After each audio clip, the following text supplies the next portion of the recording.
The base is dropped on a new edition of Soccer Down Here. It's October 10th. It's a Thursday, which means it's Thursday Thoughts. It also means Felipe Cardenas will be joining us this morning. Lots of different things to talk about. You never really know how an international break is going to go, especially one like this where it's an international break, between the end of the regular season in MLS and the postseason starting. I really didn't know what kind of topics would pop up this week, but teams like the Chicago Fire have kept us busy. Teams like the San Jose Earthquakes have kept us busy. U.S. men's national team stuff to get to as well. Lots of different talking points this morning, John. There's a ton of different things we're going to get into today. Yeah, you've got Columbus with news out of there. You've got Orlando with news out of there. And when the Chicago Fire send out a press release saying that they've signed a 25-year-old Spanish midfielder, that's heading to page one as a part of the deal. And we've had folks even ask about next level stuff with this signing and with the moves and everything that's being linked. And so it's already a full morning.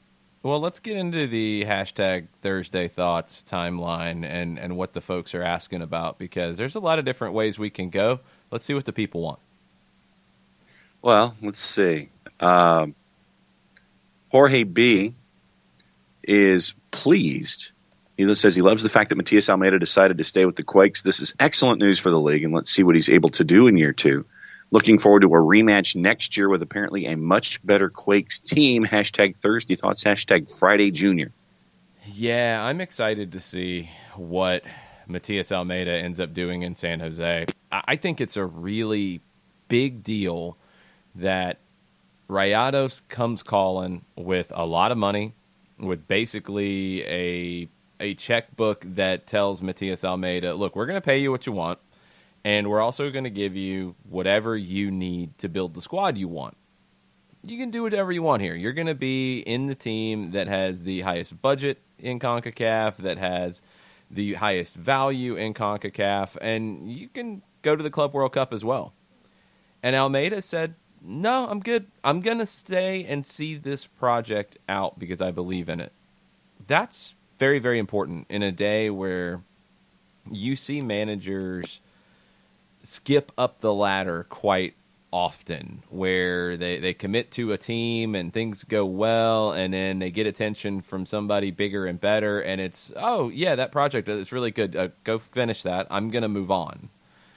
Matias Almeyda opted not to do that. And I mean, let's be clear about how this went down. He chose to stay in San Jose instead of going to Monterrey. That's a big deal. That's a big feather in the cap for the San Jose Earthquakes and for Major League Soccer. And if you don't think that has any meaning, I think you're lying to yourself. I think it's a very big deal, and I think it's a very big mark of respect for what Almeyda feels he can accomplish in MLS. And Felipe Cardenas wrote about Almeyda. We're going to get deeper into Almeyda with Felipe here at 9:30. But I was so happy to see this, and when the media event popped up yesterday, and Robert Jonas, who follows the Earthquakes and provides a ton of great news out of the Bay Area, posted the picture of Almeyda with the hat backwards, all in San Jose gear, you start to feel like, okay, he's gonna stay. He's gonna do this. And I think if you love the type of soccer that Almeyda wants to bring, and don't get hung up on the man-to-man defense, don't get hung up on the man-to-man pressing, don't get hung up on that stuff. Get hung up on the things that Almeyda said about wanting to play the soccer that puts a smile on your face, wanting to play the soccer that he loved and all of us who have been involved in the game loved as kids, where it's free, where it's open, where it's not negative, where it's not defensive. It is about playing with flair, playing with style, scoring goals, defending, working hard for your teammates. It's not about rigid tactics that take that joy out of the game. And if you love what Almeyda brings to the table, this is a great thing for MLS. And now, with that announcement yesterday and the press opportunity, I'm looking forward to seeing the players that Matias Almeyda has in mind that he wants to bring in to continue the build in San Jose. With the players that he had on the roster this past season, you saw what he was able to do. Now I want to know, and I want to see the kind of players that he's going to attract to San Jose to be a part of the growth of the Quakes. And so that for me is that next level of anticipation and we got to see the fun soccer, the joyous soccer that he wants to bring. Now I want to see the guys that he's going to bring in to help usher in that next year, what year 2 is looking like. So for me, but I that's think you're what I'm looking looking at it the forward wrong to. way, John. I don't think Matias Almeyda is a manager who needs to bring in a bunch of players. I don't think he really cares to bring in a bunch of players. I think he wants guys who are committed to the cause and committed to the badge. I think that's the important thing here. It's not about what Monterrey would have brought, which is you need a forward? Okay, here's X amount of dollars. Go get whoever you want. Oh, you need a right back? Okay, here's another pot of money. Go get what you want. I don't think that's what excites Almeyda. I think what excites him is developing talent, building that love for it, and teaching. So I don't think the story is going to be who Almeyda is going to go bring in. I don't know if he really cares about that side of it. I think he wants to build with what he has. Of course, make some tweaks, and of course you're going to have some guys who are out of contract and are going to have other opportunities. Almeyda did mention Chris Wondolowski and said that he has an offer on the table to come back next year and finish his career with the San Jose Earthquakes. Wando, early in the year, kind of hinted that this might have been his last year, but then I think when he started scoring goals and started playing more and really, kind of fallen in love with it all over again with the way that Almeyda had them playing, backed off of that. So I think he'll be back for another year, and maybe not in as quite of a pronounced role, but still an important part of it, because back to the things that Almeyda values, if there's anybody who understands what it is to be part of the San Jose Earthquakes, it's Chris Wondolowski. If there's anybody who feels that badge, it's Chris Wondolowski. So you want him as part of this. If you're Matias Almeyda, you want his presence. You want him to be part of transmitting that to the rest of the group. I really don't expect knockdown, big-time signings that blow you away. I'm not expecting that with San Jose. I'm expecting some pieces that fit what Almeyda wants to do, potentially some players that he's worked with before that understand the way he wants to work, but not going out and putting together an all-star team. I just don't think that's his way. No, and I hadn't anticipated completely and totally blowing up a roster. I just wanted to see the kind of player that he wants to add and help in with year 2. And you mentioned Chris Wondolowski, and the question that we had posed to the floor yesterday about underappreciated, Wando was getting some answers as a part of that Q&A that we had in the timeline after the show was over. So he was being added to the mix as well. Well, that's different.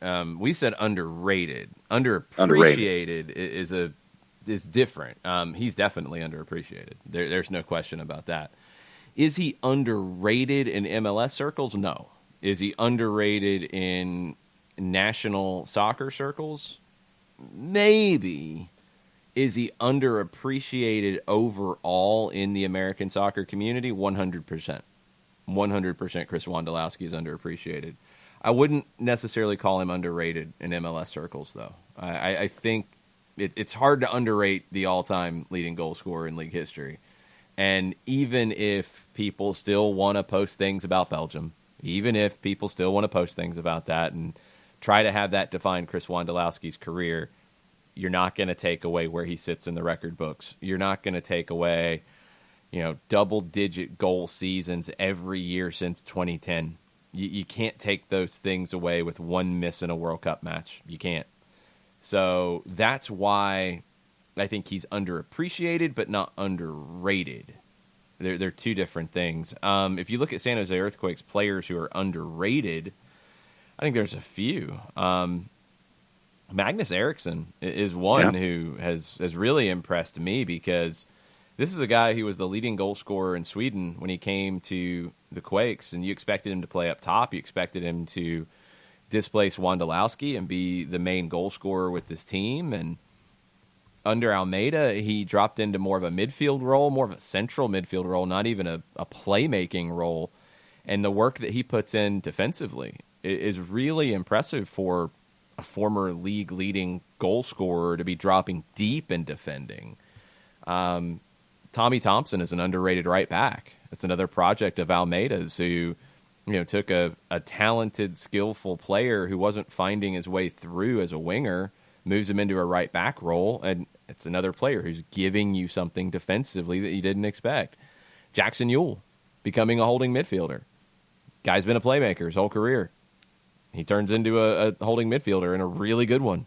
So there's a lot of underrated talent with the San Jose Earthquakes. I don't know how much Matias Almeyda needs to do.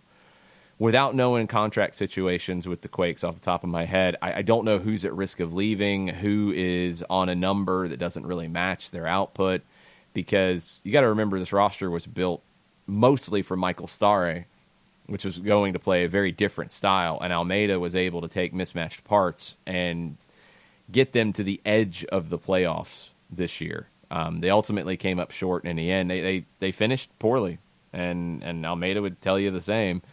You take all the frustrations with referees and all those things to the side, because they're valid, and it's something we'll talk about with Felipe. But in terms of talent on this team, I don't think you need to look at a dramatic overhaul. I think it's tweaks. I think it's slight changes. I think it's going to be managing the cap and managing your resources in an intelligent way, because Almeyda is not a manager like so many that we see that needs big money signings. That's not what he thrives on. In some ways, he's like a Pochettino in that regard. Pochettino was able to get a lot out of not spending much. Now that could be coming back to bite Tottenham, but that's another question. The funny thing about that situation, and you heard it today, Jose Mourinho says that he didn't want to even hear about the Lyon job. He wants to go back to the Premier League. Well, of course, the first thing that comes up out of big teams that could be looking that he hasn't been at yet is Tottenham. That's not going to work for a Jose Mourinho, because they're not going to spend the money that he needs, because this is a guy who needs big names, big stars, big talent. He's not somebody who is going to coach up a smaller squad. He's not going to take that job. Almeyda is a guy who would take that kind of job. And for MLS, that's a great fit. That's the type of manager you need in this league to coach a team up and get a lot out of it. I think in a lot of ways that's what appealed to Tata Martino, and he mentioned it early on in his time here in Atlanta. He liked being able to go out, and I think Carlos Bocanegra said get dirt on his boots. He liked to go out and work with a team.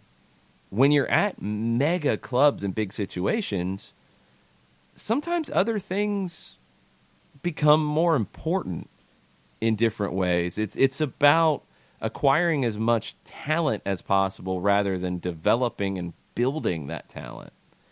Almeyda is a builder, which makes him a perfect fit for San Jose and a perfect fit for Major League Soccer.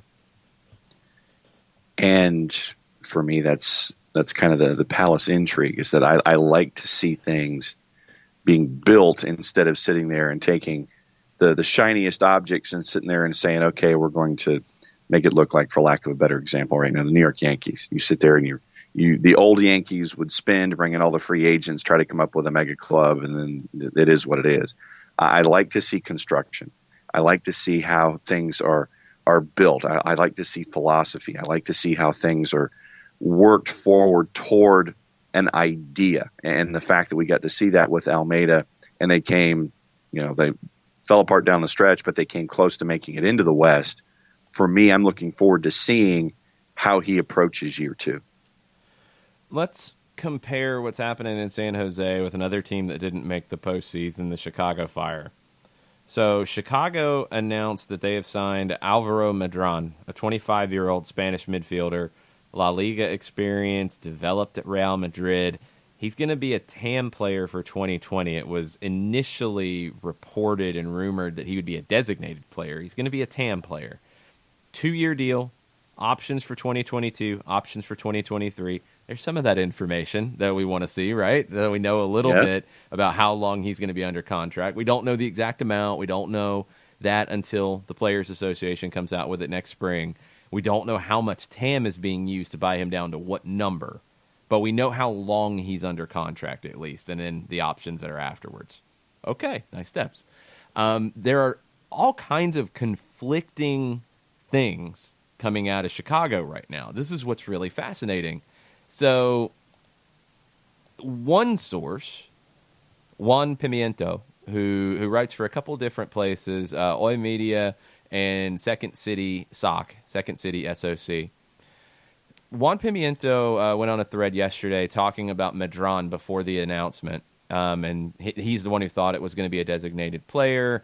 Medran wanted to stay in Spain, didn't get good enough offers. Pimiento also drops these nuggets in the Twitter thread. Dax McCarty is said to be, quote, out after Medran's arrival. Sources confirmed that Chicago are indeed in pursuit of 2 known names playing in Europe that have been floating around in recent days. And he followed that up and said, indeed, sources say Chicago Fire have been in talks and, quote, trying to get a deal done with Real Betis' Andres Guardado. Last but not least, sources also said the Fire are also pursuing Chelsea's Olivier Giroud, but a, quote, potential coaching change, unquote, is said to be a roadblock at the moment. Chelsea's not going to have a potential coaching change, so that would mean Chicago would be having a potential coaching change, according to Juan Pimiento. However, according to Sam Stejskal of The Athletic, his tweet just a few minutes ago, Joe Mansueto has hinted at it a couple of times, but this sure makes it look like Nelson Rodriguez and Veljko Paunovic will be back in 2020. Been told by a source that's the expectation too. And he quote tweeted Guillermo Rivera, who's another great resource when it comes to the Chicago Fire, Rivera's tweet about the Medran signing. So Stejskal has sources saying that Rodriguez Paunovic will be back. He thinks the signing of Medran makes it look that way. Juan Pimiento is hearing the opposite, that they're looking at big signings, but the Giroud one says a potential coaching change is said to be a roadblock in that pursuit. You have an ownership change there. Maybe some of the faces have changed. Maybe some of the sources have changed. But Chicago, I think at this point we do know that it is some form of a rebuild. I think that's a fair term to put on it.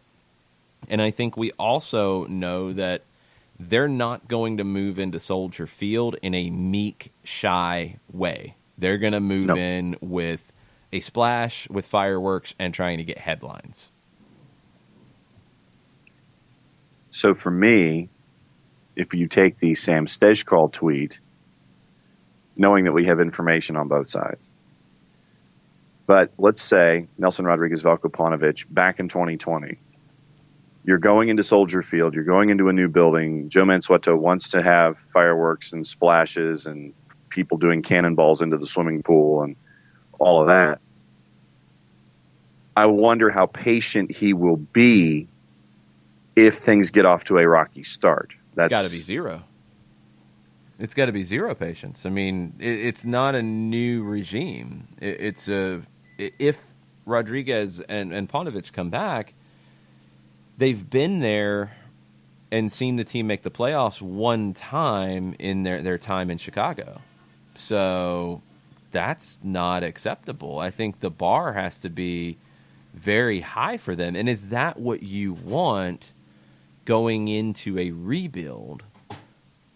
I don't know. Paunovic signed a new deal ahead of the 2019 season, and if I remember correctly, it was a 3-year deal. Yeah, at least that's how it was announced, which was a little surprising because Jim Curtin got the 1-year deal and ultimately got his new deal after the success of the Philadelphia Union. Paunovic had not had that type of success. He got a 3-year deal. You don't know what kind of outs there might have been in it because Veljko Paunovic rumors have been going on for a little while now. It's not something that has just popped up here at the last minute. So for me, with this run of form that they've had or haven't, depending on your perspective, and going into a new building and all this stuff, when he was signed to the 3-year deal with the run of form that they had had to that point, I had questioned the number of years. Not necessarily the fact that you were re-upping him, but the fact that you were signing him to a 3 with all the frustration that they've been able to give their fans with a lack of form and not getting into the playoffs and all that. So, for me, I'm sitting here going, okay, new building, all of this momentum that you want to build, and then you have the same regime. So I want to see, once again, I want to see what the rebuilding looks like. And obviously Madron is the first stage in that. Where do you follow with that? I think that, for me, is the next question. Here's what this group has done in 4 seasons in Bridgeview, and it will soon be Chicago. 2016 was year 1. They were the 20th rated team overall in the league, 10th in the East, 7-17-10. They did make the semifinals of the Open Cup. 2017, 3rd in the East, 3rd overall, 16-11-7, but they were demolished in the knockout round by the New York Red Bulls 4-0 at home.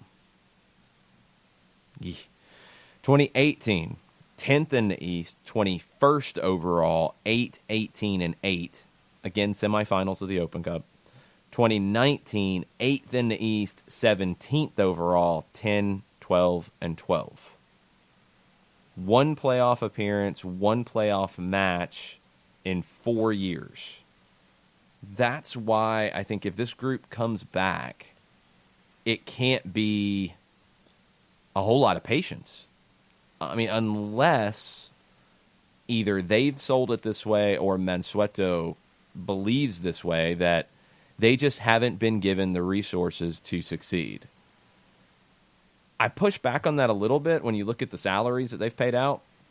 Yeah. They're not a cheap roster. They haven't been. Now, of course, there was a lot of that tied up with Bastian Schweinsteiger. And now he's not going to be back next year, which opens up a designated player spot, which would open the door for a Guardado or a Giroud to come in. But I don't think it's been a situation of the Chicago Fire not spending money. Now, the one question that's come up multiple times is they've been, I guess the way to say it would be a little slow or a little conservative in the transfer market about bringing players in. And Nelson Rodriguez has talked about it. He said that he's had valuations of players, and the prices ended up being a lot more than he had them valued at, so he didn't want to overspend. That's great. That's smart. Until you're not making moves on anything because your valuations are off. And either your valuations are just off or the market has changed and you haven't adjusted yet. I don't know. But there have been lots of pretty big players linked at different points to the Chicago Fire, and you hear different comments out of Guillermo Rivera or Sam Stejkal or Juan Pimiento about a player like Juan Fernando Quintero being very close to coming to the Chicago Fire, but they couldn't get a deal done. Other players that have ended up in the league or elsewhere that they were very close but couldn't get a deal done. Those days have to change now because the expectation, which is a really hard bar to hit if you're coming off of the 4 years that the Chicago Fire are coming off of, the expectation is not to just be okay at Soldier Field. The expectation is to be a title contender. You're not moving back to Chicago Fire just to sit in the background. You're moving back to Soldier Field just to sit in the background. Nope.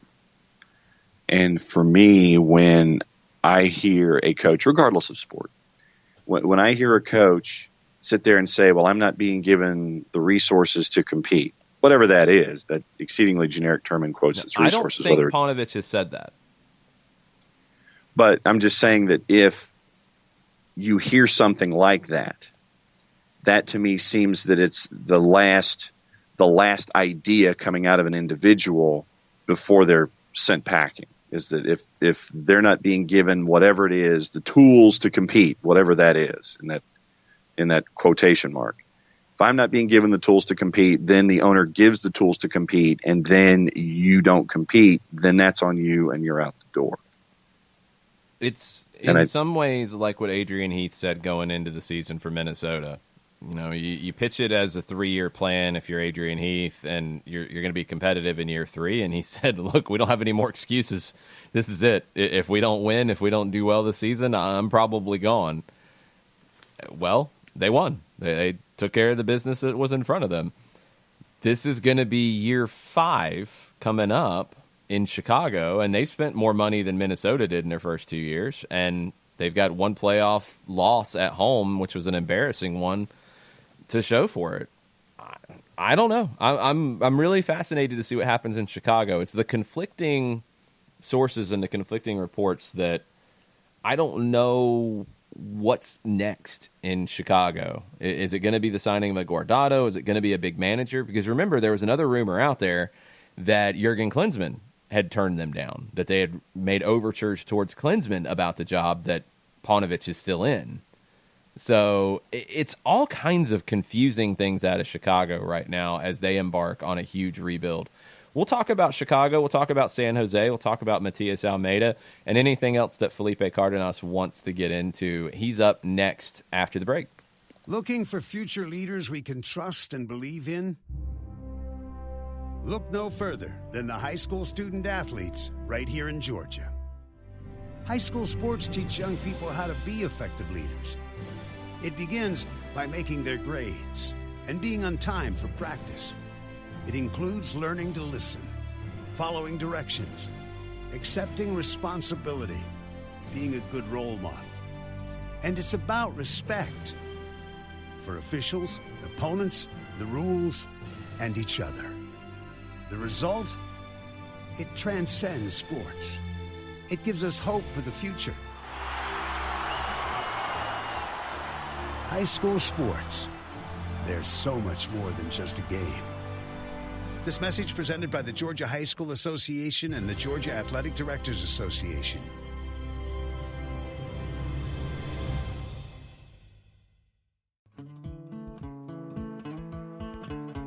Today's show is presented by Appolinsky & Associates, personal injury lawyers with over 30 years of experience, supporters of Atlanta United, Faction, and Inter-Atlanta Youth Football Club. If you've been hurt in a wreck, contact Steve today at steve@aa-legal.com or call in 24/7 at 404-377-9191. The initial consultation is free. We know that every driver is different, and a one-size policy does not fit all. That's why Country Financial offers a variety of discounts, so you get the coverage you need and the savings you deserve. From good driver to good student, multi-policy to multi-car, we've got a discount to suit every driver. Call Jason Wright at 678-568-6871 today to see what you could save. On Facebook at Jason Wright Agency or by phone at 678-568-6871. Discounts vary by state. Policies issued by Country Mutual Insurance Company, Country Preferred Insurance Company, or Country Casualty Insurance Company, Bloomington, Illinois.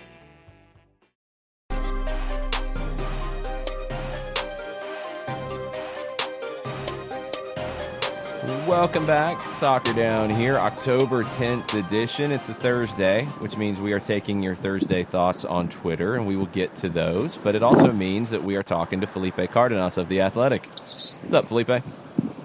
Hey, guys. What's going on? I am...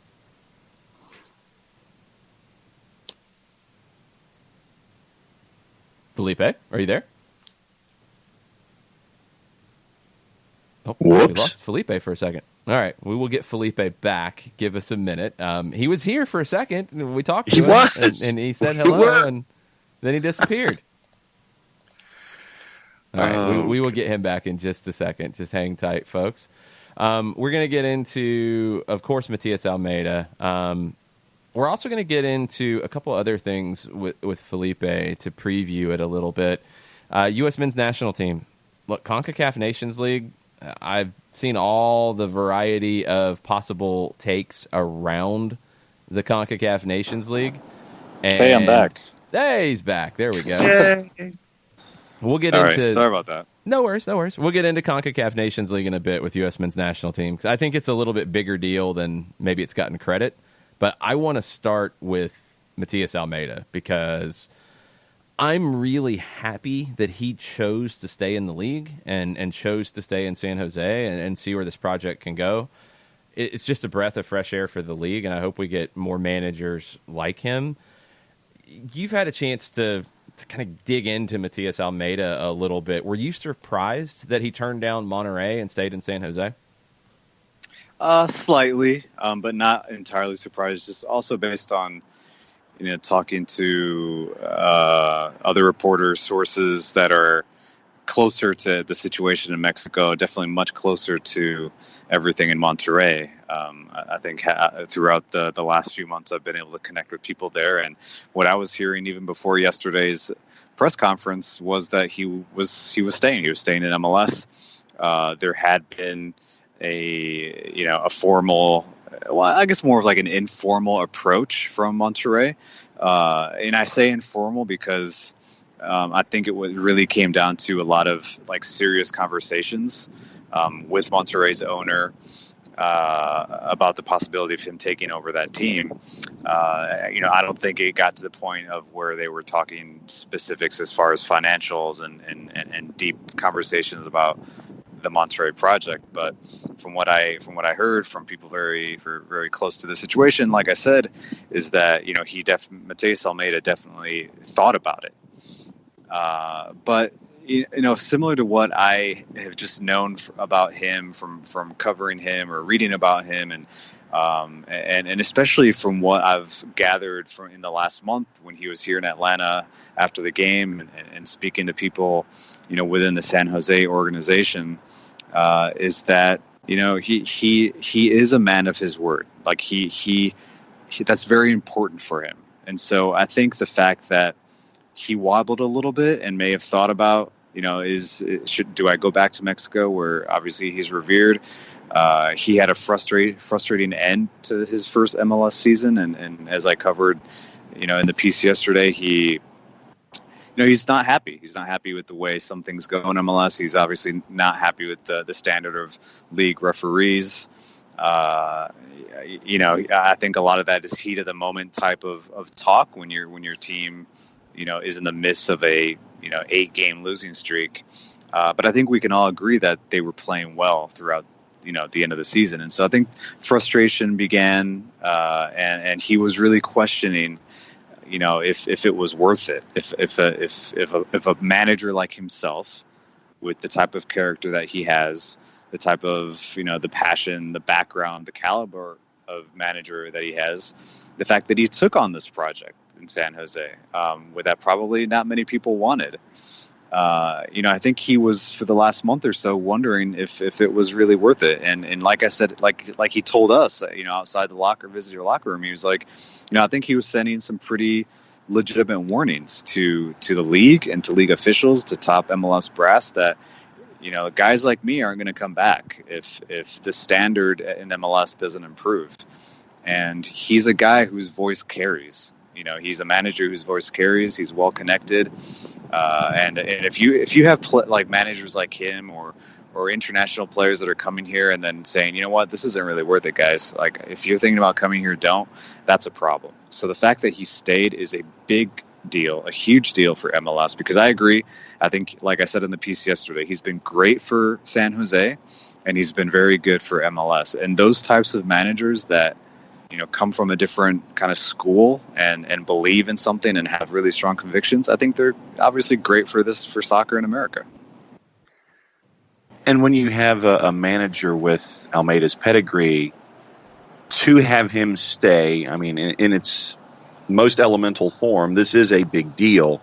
And I think that what this does is, to your point, Felipe, it sends that message to other coaches who are intrigued by the notion of coming to manage in MLS, that if you have the idea of wanting to build something, to take on a challenge, to do those kinds of things that probably in a previous version of MLS, you would not necessarily have had these coaches be given these resources and want to stay. But I think as we're in MLS 3.0, I guess if you want to call it that, you're having coaches like Matias, Almeyda hang out and see where it goes because they're intrigued by the idea of building something in the future for this league.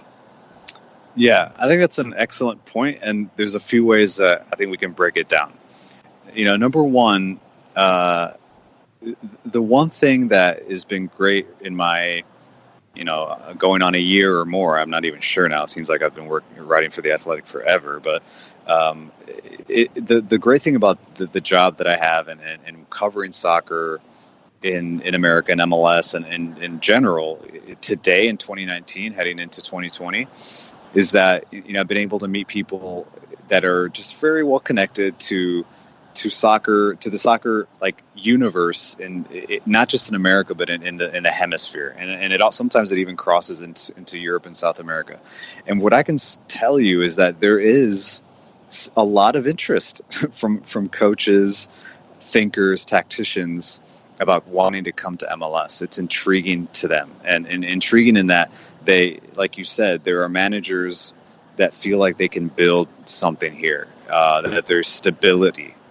That there are resources, and that the player pool is improving, and that the league is improving. Now, the league has a lot to improve on, and honestly, I feel like the standard of play is still very inconsistent. Like in MLS, like we've got guys breaking records, like it's no big deal. We've got teams still conceding over 70 goals. Things need to change, but this is part of the growing process and the evolution of MLS. But to your point, John, is that there are managers that are intrigued, that want to come here and want to coach. And Matias Almeyda was one of those guys. I think what's interesting about him wanting to come here is that he didn't go to LAFC. He isn't here in Atlanta. I'm sure a lot of Atlanta fans would love to see him here when he was available. But he went to San Jose, which, to be honest with you, financially is still a 1.0 club. And, one of the things that he spoke about, when he spoke to us after the game here in September, was that, he was asked, is it difficult to compete, with considering the budget restraints that a club like San Jose has? And, he was open. He said, we're happy with our budget. It was a very political answer. But in the end, he was like, but there is a limit. You hit a limit when you play teams like Atlanta United. And so I think why it's so important for him to be here and to stay at a club at San Jose is because he can bring about change. He could be the guy that's like, okay, I get it. You haven't been a big spending club for a long time, but if we want to compete and if we want to get the players that I want here, we need to spend a little bit more, because what they've done is they spent big on Almeyda, but they haven't spent big on the roster. And so I think he's one of those guys that can come into a league where we all know that there are certain ownership groups and owners and teams that are like, we're good where we are. But if you get a guy like Matias that is okay with using his platform to like send warning shots, people will listen. And I think San Jose is willing to do that. They're willing. I think you will see them, slowly, take the shackles off their checkbooks. In order to keep a guy like Matias Almeyda happy, because I don't know if he's going to be here for 5 or 6 years. Just like Marcelo Bielsa, a guy that he admires greatly, who was his national team manager for Argentina, and I know he respects Tata Martino as well. Like, honestly, these are guys that are always going to be candidates. So it's going to be a tough ask for San Jose to keep him around. Yeah, I mean, I think the thing about Almeyda, we talked about it in the first segment. You're not looking at a manager who is a Jose Mourinho type of, I need $100 million to build a competitive team. And I think that's the difference. Like, yeah, they need to spend more. They're going to have to upgrade some elements. But, this is a guy who took, Bonfield to a title. This is a guy who Chivas is not the biggest spender in Mexico and took them to a title. he likes to build stuff. And I think that's a really important element to it. And it's the same thing that I think he has in common with Bielsa, with Tata Martino, guys who do go from project to project because that's how they look at it. It's a project to accomplish something that maybe at that club either hasn't been accomplished or hasn't been accomplished in a long time. That's very appealing to him. Absolutely. I think it's an excellent point too. I mean, he has proven that, he's a guy that can, that is actually very attracted to the type of project that is a rebuild, or that may be a struggling club or a struggling institution. He's done it his entire career, like you mentioned. Even with Chivas, like you said, like a Liga MX giant, but not a Monterrey as far as like spending goes. Like they're a team that like relies heavily on their academy. On players that are brought up internally and developed through their system, and they'll find some guys, some big time strikers maybe, or a good goalkeeper, from Mexico to kind of round it out. But they've always been kind of one of those clubs, and so he goes to Chivas when they were literally, like I said in the piece yesterday, staring relegation in the face, like a big time club like that, and he ends up taking them to 5 titles. They qualified for the Club World Cup, which he did not coach. He did not coach that team there, but they won everything. And with the types of players that you just mentioned, like not $1 million players, like young guys that he felt like they'll believe in my system. And I think what's really interesting is like you mentioned Bielsa, something that I saw recently. A speech that he gave at like a symposium about coaching and leadership is that Bielsa, something that he said is like, he's so passionate and he's very open. He's like, he basically called himself extremely stubborn in his ways. And he's like, to the point where if he has a player that doesn't believe maybe in his system, or isn't buying in fast enough, or maybe is just struggling, to adapt, for Bielsa, that becomes the second most important project for him, other than the entire big picture institutional project. It becomes, how do I get this one guy to buy in, to believe? And I think that's what Almeyda has done in San Jose. You're hearing it from like veteran guys like Wondolowski. You're seeing guys that maybe didn't buy in, like Vaco, and then he's like, fine, you're going to sit until you understand. And then Vaco turns into the guy that I think everyone in MLS expected. And so, I think Matias sees San Jose as that type of opportunity. I guess unfortunately for MLS or even San Jose is that eventually the next step for a manager like that is something a little bit bigger. Like Tata, look, he takes on the Mexican national team. Like we know Almeyda was linked to Ecuador's national team. So I think those are always going to be floating around, and you can take on a rebuild with the national team. Obviously, you're seeing it here in the U.S. So I think he'll always kind of have his eye out for that. But right now, and something he said yesterday is that, like, those of you that thought I was leaving don't know me. And so I think he is committed to at least, make something of this. And I really believe he was extremely disappointed to not make the playoffs, because I think he liked what he had in his team in this new format, this single elimination format. I think he liked what he had.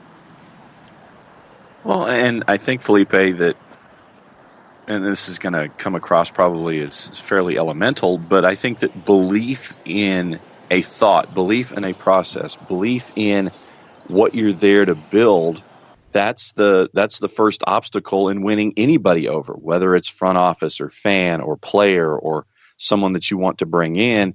And what we've seen with someone like Almeyda is that this is how I foresee things, and we're going to do it in this style. And you've gotten the opportunity to see someone who enjoys the game and can share that with folks. And I think that is something that's lost at times. Is a lot of folks sometimes, regardless of where they are, they think that their job is a job. They're out there, they get the paycheck every 2 weeks, everything is there, and it all lines up, and it's like, wash, rinse, and repeat. But I think with Almeyda, there's been a freshness that we haven't seen, I think, in a lot of different sports. And I think that it's been a flash of what can be. Don't know how consistent it can be when it comes to teams and leagues and such, but I think that you've seen that flash of enjoyment and what it can be in a situation like what Almeyda's done with San Jose. Yeah, absolutely. I mean, Chris Wondolowski said that yesterday, or not yesterday, I'm sorry, after their 3-1 loss, they're basically, their decision day loss to Portland. He mentioned that he enjoyed practice again. He enjoyed going to practice. He enjoyed the season. And he mentioned several times about, we have a great group of guys, we have a great locker room. So that can't be, underestimated. I know it's true for all sports that guys need to be having fun, even professionals. And that is absolutely true. And I think guys like Matias Almeyda that come from that school, that really diehard, passionate school, emotional school of thought, like a Bielsa, like a Tata Martino, that's very important to them. And that's why guys run through fire for them. It's not because they just totally believe in the tactics. It's because they also see like an emotional investment from the coach that they need to measure up to. It's like, look at this guy's doing. Like, if I want to play, I need to get to his level. And so that emotional component is very important for those types of managers. And it makes players believe, like you said, that if there's a belief system in place, then they're going to play well and they're going to feel more confident. And you're going to get guys that you may have thought weren't that good. All of a sudden, they're going to look pretty good. And I think that's the story of San Jose in 2019. So let's compare that with where the U.S. men's national team is right now. Is it fun to be part of this national team camp going into a CONCACAF Nations League that I heard some interviews yesterday on SiriusXM FC. Joe Tollison caught up with Reggie Cannon and Matt Miazga. Something that struck me in this, and maybe it's just a difference in mentality, it feels like in a lot of countries around the world, you're in a competition, whether it's a new competition or one with decades and decades of history, you're playing for a trophy. It means something. You want that trophy. If it's a brand new trophy, you don't care. And you saw that with Club America and Campeones Cup. They didn't care how long that trophy had been around. That game had intensity from the first minute. The Nations League is a brand new thing, but the nonchalant kind of attitude about, yeah, we always want to play the same way. It doesn't matter if it's a friendly. It doesn't matter if it's a competitive match. Surprised me a little bit. I wonder how this is going to look on Tuesday in Canada, because that's not what's coming out of the Canadian national team camp. They're looking at this as a really big deal in Toronto on Tuesday. These two games are really interesting for Greg Berhalter. Yeah, it's a great point that you bring up about Canada, because I think we talked last week that during Gold Cup I was able to kind of hang out with the Canadian national team up close. I saw them up close. I was able to speak with John Herdman, in various press conferences. And I think it goes back to that, like, kind of the emotion factor that coaches bring. And I think from now that I've been in front of both coaches, both Greg Berhalter and John Herdman, they're very different coaches. They're very different coaches from that aspect. I think John Herdman is more of this game means so much to us. Whoever wants it more is going to win. We've been waiting for this one. We marked it on our calendar. Like, that's him. That's not Greg Berhalter.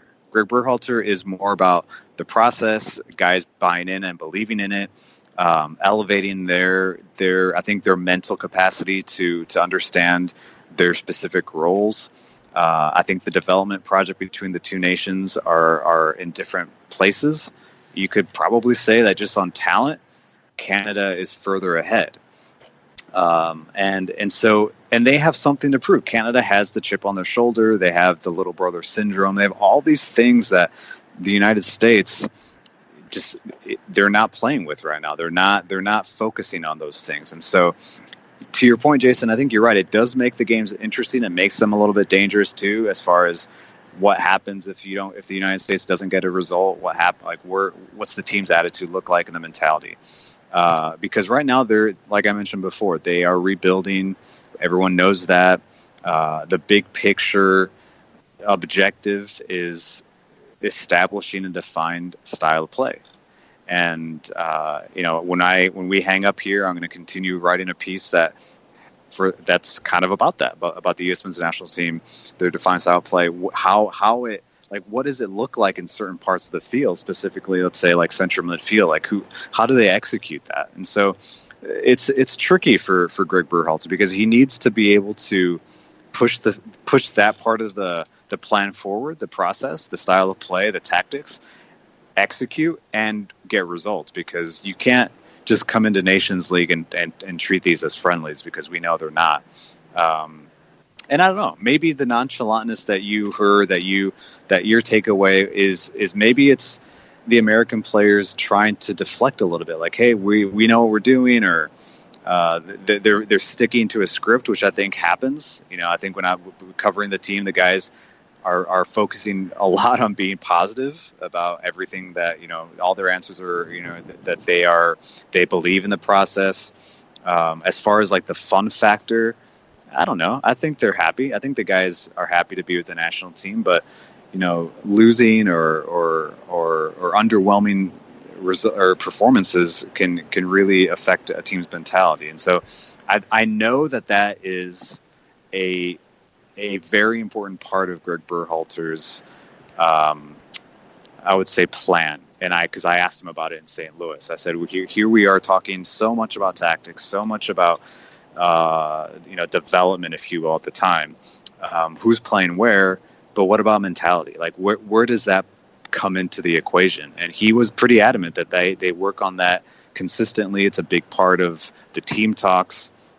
And I think you'll start to see the team, if they start to play well, then you'll see a different type of swagger, different type of mentality from the U.S. team. But for now, they still have so much to prove. And they're going to face a team on Friday in Cuba that they should whoop. But it's a dangerous team. Cuba's a dangerous team. They're going to work hard. They have nothing to lose. They've got some pretty good players. Luis Paradela, who I spoke with recently, and I'm hoping a piece comes out this week on him as well. A guy that plays in the USL, is a good player, and they've got some good players. So I think the U.S. is focusing on playing well and getting results. And Canada, they're just waiting for the U.S. to show up, and because they want to play them. So those are two different mentalities from two very different coaches. So when you look at, let's just say, the matchup against Canada in and of itself, obviously you're going to have that reactionary element on both sides, regardless of result. You're going to have folks who are going to say one extreme. You're going to have folks who are going to say another extreme. Realistically, I guess, since you've spent time with the national team and seeing how things are going heading into Nations League, what are you looking for out of the U.S. in Nations League yourself? What kind of progression are you looking for as Berhalter has continued his time on the touchline? Obviously execution is key, and just clean play. Technically clean play, purposeful types of decision making. I think the last few games, at the beginning, you could just tell guys were thinking way too much. Really unsure of themselves, not confident in certain parts of the field. And there's been progress. I know that the Uruguay game was a meaningless friendly, and Uruguay didn't have some big time ballers on the field, and the U.S. didn't have some of their core key guys either. But maybe it was that type of game that allowed the U.S. to look a little bit sharper. And so I think they need to take that type of performance and really take it through the Nations League, where they're looking sharp on the ball, where there's a clear there are ideas both in good times and in bad, because it's so easy to say we have a style of play, we have an identity when things are going great. But what happens when things start to fall apart? In the 60th minute, you're down 2 goals, you're down a goal. How do you react? Like, are your tactics that important to you? Do you start to rely on individual guys, or is it a balance? And I think good teams find that balance where they can find their key guys in key moments, but not waver and not just go out there and say, all right, well, we're just all gonna start playing, the way we think we should play. And so I think that's what the United States wants to be looked at as, a team that is starting to define a specific way of playing, but also doing it well. And so that's what I'll be looking at. And also just looking at key, parts of the field, guys that, there's still open competition all over this team, all over the roster, even though Greg Berhalter may have settled on a core group of players, and I'm trying not to give away everything from the piece I'm writing, but there you go. But I asked him straight up after the Uruguay game. I asked him, was this camp enough for you to decide on a core group of players? Like, will decisions be made on certain players? And his answer was, that's a very good question, but it wasn't something he wanted to get into at that moment. But he said that, we did gather information. And I think now coming out, the new 25-man roster, what people are saying is like, oh, well, it looks like this is his core. These are his core guys. Maybe, but I think you're going to see new faces. You're going to still, certain positions are going to be more up for grabs than others. And slowly you'll start to see guys start to fit into very specific roles, like guys that maybe we weren't sure about. Like, what is he, a 6? Is he a 8? Is he an 8? Is he a winger? Is he a 9? So those things are going to start to, I think, be cleared up in the next few months, the next few matches for the U.S. As we wrap up, Felipe, I know you've got the article coming out on the U.S. MNT, which I'm looking forward to reading. I've been trying to get my head around kind of where things are at this point. I don't really know how to feel about this group yet, and I think we'll have a better sense of it after these two matches. I think these are far more meaningful than they've been given credit to. It's a new competition, but you're going to learn a lot. I think Greg Berhalter is going to learn a lot about this group. What else do you have coming up over at The Athletic in the coming weeks? So, yeah, I think the international break gives us, I think, time to get into different subject matters. So, I focused on a little bit on Inter Miami, which with another piece that will be coming out soon. I spoke to the ex Real Salt Lake legend, Javi Morales, who is now a U17 academy coach at Inter Miami. So that was pretty eye-opening as far as like the way that club is starting to build as they head into their inaugural year in 2020. I think next week we have a lot of good things and fun things planned for the playoffs. A lot of pieces on the different matchups, some creative ideas around just the MLS playoffs, the new format. I'll be getting into Atlanta United again and looking forward to that, the rematch with New England, which I think is going to be an interesting one. And from there, we'll see. I think it's going to depend. In my case, it will depend on what happens next Saturday for Atlanta United. It's a big game for them, and it's a big opportunity to continue to chase, the opportunity to be one of, if not the best MLS club in history, if they can win a back-to-back championship. I think people forget about that. They can do that. They can become that. If they win it, they will have a very valid argument to be the best club in league history. And so that's a pretty big, carrot to go after. And so we'll be looking forward to that as well. Felipe, thanks for the time. As always, we'll get deep into Atlanta and New England next week. All right, guys. Take it easy anytime. Have a good one. Talk soon. We're going to take a break. Come back, hour number 2. It's all about Thursday thoughts from you guys out there listening. Please share them with us on Twitter @SoccerDownHere. We'll be right back. A ranger station. I'd like to report a bear hug. Okay. I put out my campfire and Smokey Bear hugged me. So you drowned the fire, you stirred it, drowned it again, and felt that it was cold? Uh-huh. Yeah, but he's just letting you know you did good. Bear hug from Smokey Bear. Status update. I'm gonna let you go now. There are many ways to start a fire, but one sure way to put it out. Learn how you can do your part at SmokeyBear.com. Sponsored by the U.S. Forest Service, Ad Council, and your state forester. As a business owner, you know that every year brings new challenges and opportunities. The success of your business demands expertise and focus. And Country Financial can help you keep that focus by helping ensure you have the right insurance protection in place to meet your goals. Jason Wright can help you create a customized insurance plan that has coverages designed just for your business. Give Jason a call at 678-568-6871 or reach him on Facebook at Jason Wright Agency. Coverages vary by state. Policies issued by Country Mutual Insurance Company, Bloomington, Illinois. This is what matters. This is beyond X's and O's. This is the difference mutual respect makes. This is what character looks like. This is what defines us in Georgia. This is sportsmanship. School sports. It's not the outcome that matters most, but the way the games are played. This message presented by the Georgia High School Association and the Georgia Athletic Directors Association.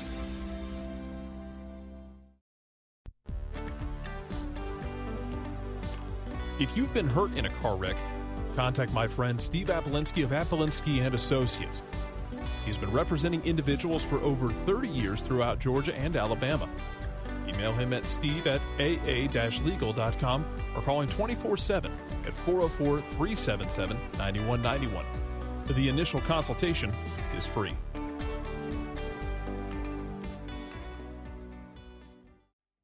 You're listening to Soccer Down Here daily on SDH Networks, a division of OSG Sports. Find us at Soccer Down Here on Facebook and Twitter. The time is now the top of the hour. Peep, y'all.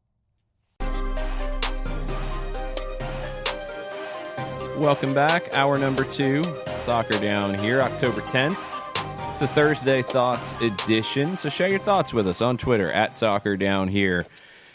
John, I'm imagining that there are some thoughts about a team in another sport that played a few miles south of where we were last night, and things didn't really go so well. That is accurate, sir, yes. That is in fact happening. We can turn it into crossover down here for just a bit. Okay. All right, so going backwards, I figured I'd start with this one. Jorge B. He says, build Joseph's statue with the following engraving. Quote, we're the only team in this city that wins blank. Close quote. He said that. He said that, and Felipe Cardenas wrote that, and it's kind of accurate right now. Yeah, not wrong. No. I don't know. We talked about it driving back last night from Atlanta United too. That's the kind of loss last night that can break a group, and you wonder if there are some players in this group that are going to have to move on, get a clear head, new scenery around them to be able to forget giving up 10 runs in the first inning in the deciding game of the series, because that's not supposed to happen. The whole thing about the Atlanta sports curse and all that nonsense, look, I think it's stupid. I have lived through it as long as most of y'all have. I've watched it year after year after year. I celebrated the Braves World Series win in 1995. I've watched, obviously, everything with Atlanta United come to the fore, but I've also dealt with Georgia football. Being like Lucy, pulling the ball away at the last minute every single time. The Hawks and the Celtics? The Hawks aren't even in the same conversation, John. I mean, we haven't even got to the Super Bowls yet for the Falcons. We haven't even talked about all of the Braves' one World Series win, but all of the other close calls. We haven't gotten into so many things before you even get to the Hawks, which is sad because the Hawks might be maybe outside of everything going on with Atlanta United defending a title, I think the Hawks' upcoming season could be really compelling from a lot of different things, with a superstar blooming in front of us like Trae Young, all the other talent around him. They're going to be a fun, exciting team to watch, and they're going to get some headlines. But I've seen it mentioned a lot of different ways this morning, and from a lot of different people who have very specific interests in the way they are putting things out there. Atlanta and the South is going to be dominated by American football for the foreseeable future. That's fair to say. That's completely fine. You're talking about a history that no other sport can really match. I mean, the Braves can't match it, and the Braves have a ton of history.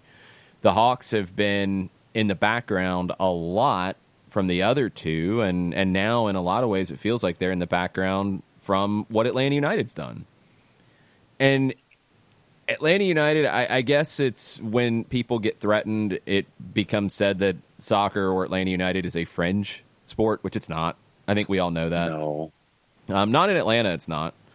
And maybe in other cities in the U.S. you can make that argument, and you could be absolutely correct. But here in this city, the numbers back it up. That's not the case. That doesn't have to take away from anything else. And that's what's been, I think, really refreshing about how Atlanta United has fit into the sports culture of Atlanta.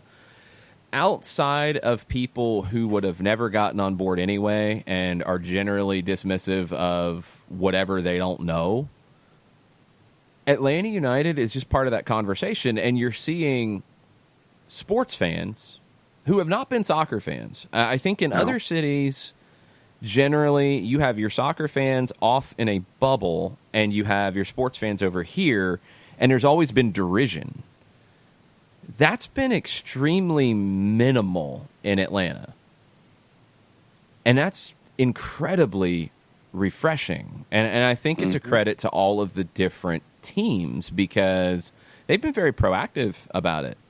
I mean, you'd be silly if you are a Braves fan, or I think anyone associated with the Braves right now, to be dismissive of soccer. The numbers are just there. You want those people to come out because, hey, you've got games all the freaking time, 81 of them in a regular season. You've got plenty of opportunities where there is no conflict between Atlanta United and the Atlanta Braves. You should be wanting those people to come out when Atlanta United's not playing and come to the baseball game.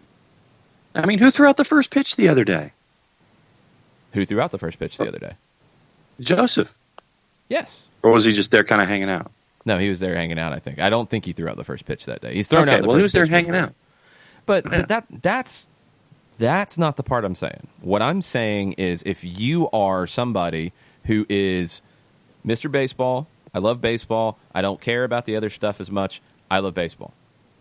You are doing your team, your favorite team, or the team that impacts what you do, you are doing them a disservice by diminishing what is happening from a soccer perspective in the city. Because you are telling the 52+ thousand who are average attendance for an Atlanta United match, you are telling all of the others who watch on TV, listen on the radio, consume all the podcasts, and are engrossed with this sport that we're talking about on a regular basis, if you diminish it, you are telling them they don't matter. And what that means is they're going to say, well, why do I want to go see the Braves if that's the attitude? That's foolishness. And for anyone in a position to do that, it's foolish. It's the same that we talked about with somebody who thinks soccer is a minor league sport, or this is a minor league in the world.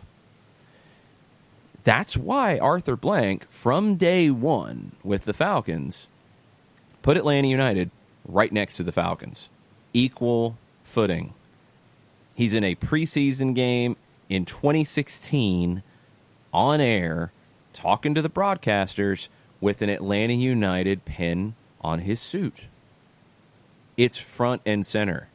He left after the NFC Championship game to fly to Bradenton to speak to Atlanta United's team, players, staff ahead of their first training session.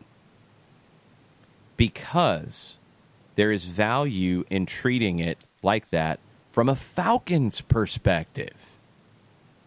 The Hawks aren't dumb, y'all. One, you have a lot of players in that team who love soccer and have grown up playing the FIFA video games, and a lot of them grew up playing soccer. They love going to Atlanta United games. So the Hawks aren't foolish. They're actively trying to embrace what's going on in this city, whether it's the Braves playoff run, whether it's the Falcons, whether it's Atlanta United. That's been really cool to see from all of the team perspectives. So if you are a soccer fan, don't do the opposite. Don't be what I've seen far too often over the years, soccer fans being dismissive of other sports. There's more to gain by saying, hey, come watch a game. And Atlanta fans, I think, have been amazing about this. There's far more to gain for what you love if you are open and welcoming and say, hey, come watch a game with me, come hang out. If you don't know what's going on, that's okay. Come hang out, come talk. You'll grow to love it. You'll have a good time, even if you don't understand the tactics. Come experience it. Be that person. Don't be the alternative. And I think what you're seeing now more and more, and it's been interesting how it's happened the last couple months, right? With situations that have been a struggle. And maybe people feel threatened. I don't know. Maybe there's this, oh no, soccer's getting too big now. Maybe that's where it's coming from. I don't know. But it ain't going anywhere. Just keep, I think from a soccer perspective, you just keep humming along and everything is going to be just fine. And like Felipe said, now you've got the opportunity. If Atlanta United does defend its MLS Cup title, and that's an if, because it's not going to be easy to get there, you can legitimately make a claim that over the last 2 years, this has been the best team in MLS history. Flat out. Because you're talking about a team who is only going to be the fourth one to repeat as champions. You're talking about a team that added an Open Cup to that and added a Campeones Cup where you lifted a trophy against a Liga MX side. Nobody's done that. It hasn't happened. Toronto did the treble of the Supporter Shield, MLS Cup, and the Canadian Championship, which was not as challenging as the Lamar Hunt U.S. Open Cup that year. The Canadian Championship's growing. It's getting better. It will continue to get better as the Canadian Premier League grows. It's not at the level of the Lamar Hunt U.S. Open Cup. And Toronto doesn't have anything like a Campeones Cup. Other great teams in MLS history, I mean, you're going back to 1997, 1998, 1999 era DC United, where they won an Inter-American Cup, where they beat Vasco da Gama, who was the Copa Libertadores title. They won the CONCACAF Champions Cup. You're going back to that kind of era to compare it to find a comparison. So everything's good on the soccer front. I've just been kind of blown away by two different elements of it with the whole Braves conversation this morning. The one side of how whenever so many people are mentioning the Atlanta sports curse, then others are responding with things about Atlanta United, and everybody's like, oh, well, they're different. Yeah, they're different. That doesn't count. That's kind of funny. And two, the growing element of, oh, well, yeah, it's a fringe sport. It's not a soccer town. Yeah, Atlanta's a soccer town. Want to bet? No, it's not about doing that. It's a fact. It's a fact. When you drive around, Atlanta's a soccer town, just like Atlanta's a football town, just like Atlanta's a baseball town. It doesn't have to be one or the other. It can be all of them. So don't get in your feelings. If your team lost, you don't go yelling about the other teams in the city. What's wrong with the team that lost? Fix that. Focus on that. Silliness. Yeah. And I mean, even if you look at it from the cynical business perspective of the other franchises, it's good business for them to bring in Atlanta United players to do something from a PR standpoint. That's why they're doing it. The franchises are not that. And I want to make this really, really clear. The franchises are very smart in this city, and they have all worked together. They have all been supportive of one another because they're not dumb. I'm talking about other influencers. I'm talking about other people around teams, not the teams themselves. Don't get me wrong on that.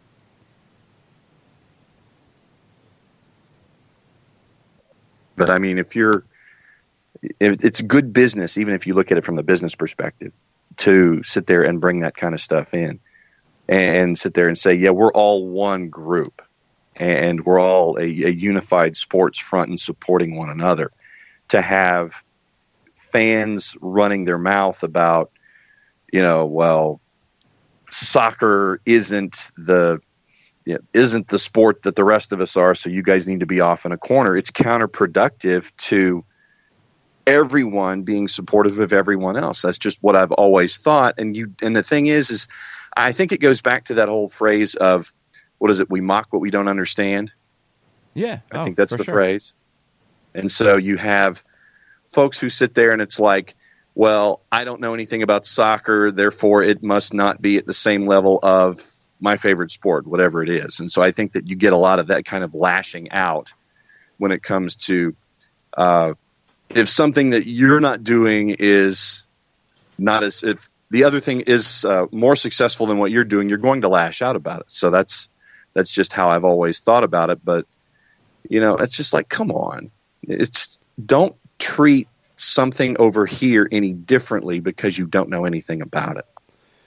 Well, the thing is, you got to be a little bit smarter than that. If you are a hardcore baseball fan or you are with an entity that benefits from baseball being a big deal, you're dumb to tell soccer fans that they're not a big deal. Just the same exact conversation that we had about comments that were made on Twitter by an AJC writer who writes for a different team. You know who we're talking about. Just like that was foolish because all that did was tell soccer fans, I don't want you to read my stuff. It's the exact same thing. The teams are not stupid. The teams understand the power of what Atlanta United has harnessed. And the Sports Illustrated article that came out recently, we haven't really dug into it. Very telling and absolutely had an impact on, things lined up really well for Atlanta United because the Braves moved to Cobb County the year Atlanta United launched, and there were some people who said that I'll never go to a game in Cobb County. I don't think it's a huge number. I don't know. Maybe I'm wrong. I've always felt like that's a small group. But I think the group that doesn't really talk about that is the group that is a sports fan, a casual sports fan who on a given Wednesday night would say, hey, let's go grab a couple beers at the game. Let's go to the Braves game down at Turner Field. Cool. Those people then didn't have that option. They didn't want to go to Cobb, so they said, you know what? It's a Wednesday night. Let's grab a couple beers and go see Atlanta United. And they got hooked because of the atmosphere and because of the excitement. And they've become hardcore Atlanta United fans. That's happened a lot. That's happened a ton. And I know that we have listeners who were not in the soccer bubble before Atlanta United started. And they've become part of this whole big, crazy movement. And I really think Atlanta United as a soccer town has more crossover with Atlanta United fans who are extremely passionate about the team, also extremely passionate about the Falcons, about their college team, about the Braves, about the Hawks. That's a good thing. That's not a bad thing. No, I think that it has been an add-on. Instead of a substitute or a swap out, I think that Atlanta United has been an add-on to more local fans. Yeah. More often than not. It's a big thing. So when that stuff pops up, I know it's easy if you are passionate on the soccer side. Because look, that was my childhood, was being the kid who was passionate about soccer and talking about Diego Maradona to people who had no idea who Diego Maradona was and didn't know what a World Cup was. That was how I grew up. So you get defensive. I understand it. But there's no need to be defensive anymore.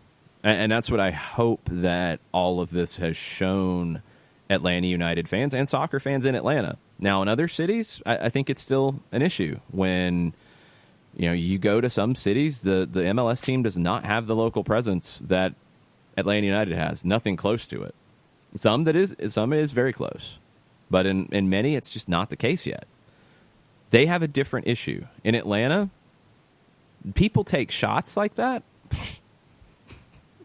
It's becoming laughable because it has no impact anymore.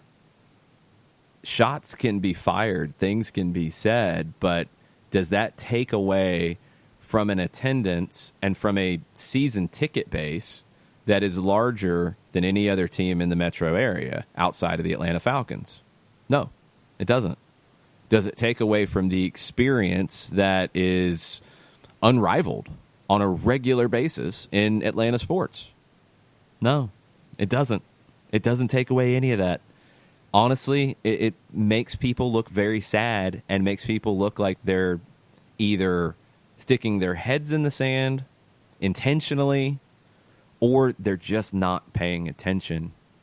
And they're still going to be there, standing off to the side, wondering what's going on, while the rest of the city enjoys this. It's a big deal, and it's a big thing for the city. I think Atlanta United's brought the city together in a lot of ways and connected a lot of dots that other teams and other sports maybe couldn't have. Yeah. But other sports and other teams, the intelligent ones and the intelligent people around them, understand that now they can harness something that maybe they couldn't before. Maybe they struggled to connect to the Latino community in Atlanta.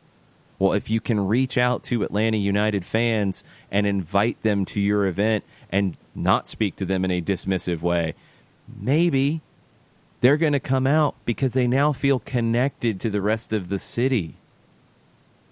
These are things that smart businesses do, and smart people who are trying to influence those businesses do. There are some folks that just don't get that and get caught up in their feelings. And they're the ones who are going to get hurt, not the sport of soccer, not Atlanta United. When you see somebody with that rash opinion, just don't get dragged down into it. They're going to, for whatever reason, personal, business, what have you, they're going to have that opinion. It's the very rare individual that is going to have their opinion change for whatever reason because of that extreme idea. Focus on everyone else. Focus on everyone else that wants to move everything forward and make sure that what it can be from a community standpoint continues to grow. Don't get bogged down in all of the negative Nancy nonsense when someone talks about fringe this or not a true sport that. Just let them give them enough rope, let them do their thing. Don't get wrapped up in it. No, you don't want to get tripped up by that rope, so just let it be. I hate it for long-time hardcore Braves fans because it feels in some ways kind of like Georgia has here lately from a football perspective.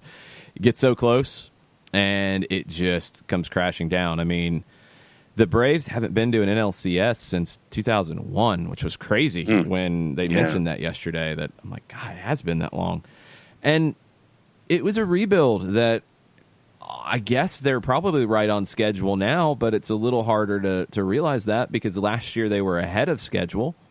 And now it's back-to-back years where it's not quite. And can they get over that hump? That's what Georgia's felt like in a lot of ways here lately, where the rebuild was maybe a little bit quicker than you expected, but they get to that level and it's not quite. There's somebody better that you have to get past. It's sports. It can break your heart sometimes. It can lift you up sometimes in ways that you couldn't imagine, but it hurts for longtime Braves fans today. So don't be the one mocking them. Don't be the one saying, "Well, Atlanta United won." Ha ha. Don't be that. Put an arm around them. I don't know how else to say it after that one. I mean, I can't say I'm a hardcore Braves fan that lives and dies with it, but I know plenty of hardcore Braves fans who do, and that's about as rough of a way to get your season ended that I've ever seen. I don't know what's worse. I don't know if it's worse to lose like Georgia did on the 2nd and 26 pass from Alabama, or to have it happen really, really fast, but really, really decisively. I don't know what's worse.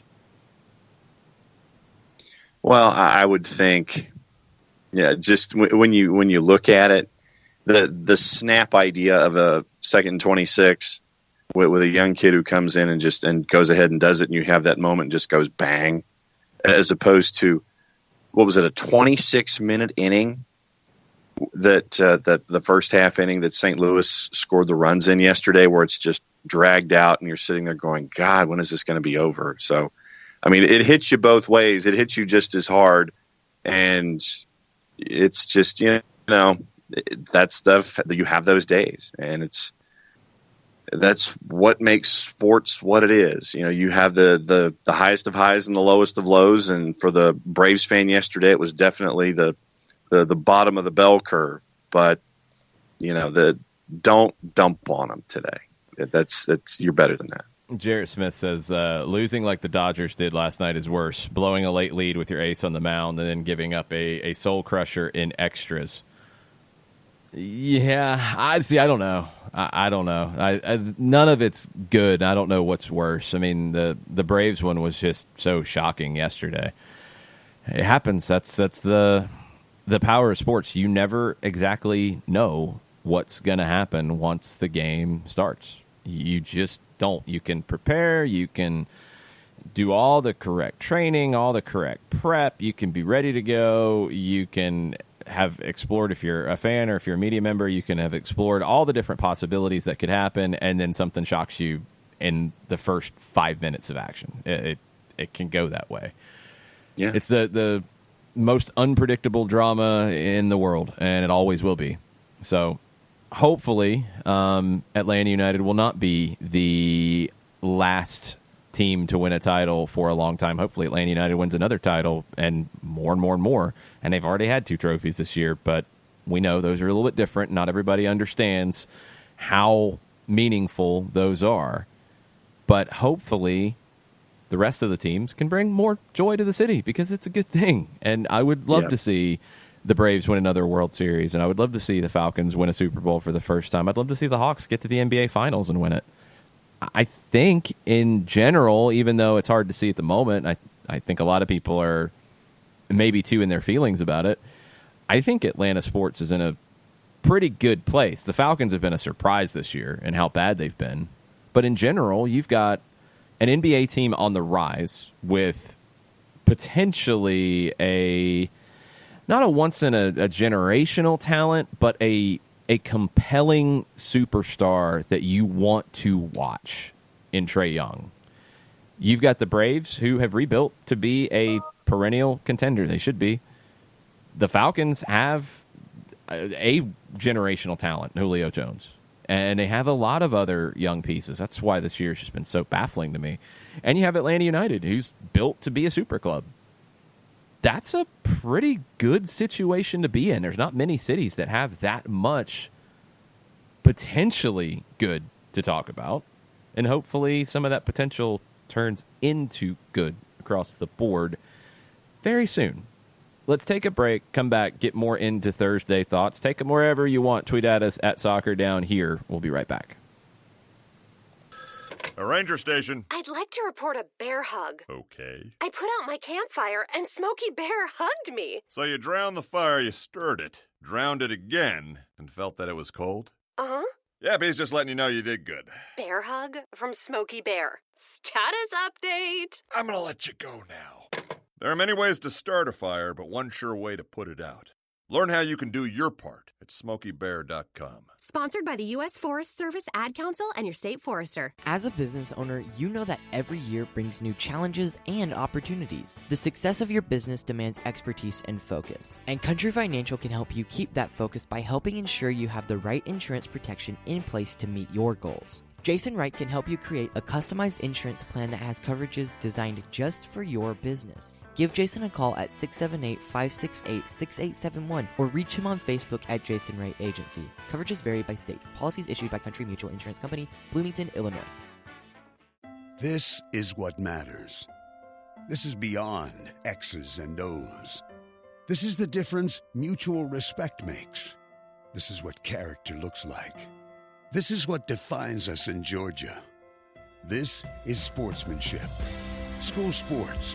It's not the outcome that matters most, but the way the games are played.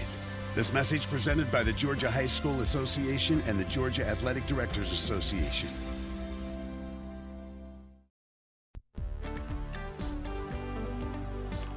If you've been hurt in a car wreck, contact my friend Steve Apolinsky of Apolinsky & Associates.